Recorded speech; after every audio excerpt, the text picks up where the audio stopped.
की झंड हो चुकी है और ज्यादा कुछ खास बचा नहीं है, तो ये कहानी सिर्फ आपके लिए है। जैसे कि आप सभी जानते हैं कि बाज सभी पक्षियों का राजा होता है, जिसकी उम्र लगभग 70 वर्ष तक होती है। लेकिन जब बाज के जीवन में एक ऐसा मुश्किल टाइम आता है जब उसका जीवन दांव पर लगा होता है। जब बाज 40 साल का हो जाता है तब उसके पंख काम करना बंद कर देते हैं, जिससे वो उड़ नहीं पाता। उसके नाखून कमजोर पड़ जाते हैं, जिससे वो शिकार को पकड़ भी नहीं पाता, और उसकी चोंच भी कमजोर पड़ जाती है, जिससे वो शिकार को मुंह में दबा नहीं पाता। ये वक्त बाज के जीवन का सबसे बुरा वक्त होता है।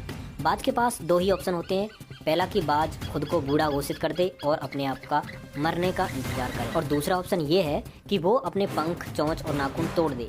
और आपको जानकर हैरानी होगी कि बाज दूसरे ऑप्शन को ही चुनता है। बाज अपनी चोंच और नाखून को पत्थर पे मार मार के तोड़ देता है, और कुदरत उसे फिर से नई चोंच और नाखून देती है, तो वो अपने नाखून से अपने दोनों पंखों को तोड़ देता है ताकि उसे नए पंख मिल सके। 6 महीने के इस बुरे संघर्ष के बाद प्रकृति उसे नए पंख, चोंच और नाखून देती है, जिससे वो बचे हुए 30 साल फिर से नया जीवन शुरू करता है।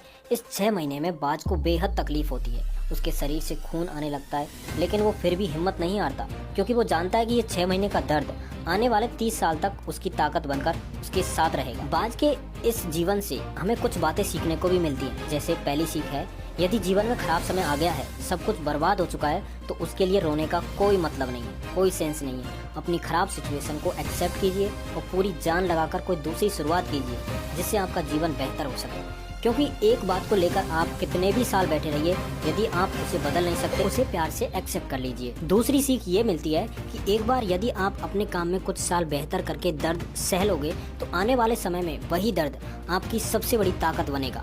अभी कुछ साल अपने काम में जी तोड़ के मेहनत कर लीजिए, फिर देखिए आने वाले समय में आपके पास सब कुछ होगा और आप एक बेहतरीन जीवन जी रहे होंगे। हिम्मत कीजिए और अभी के अभी शुरुआत कीजिए।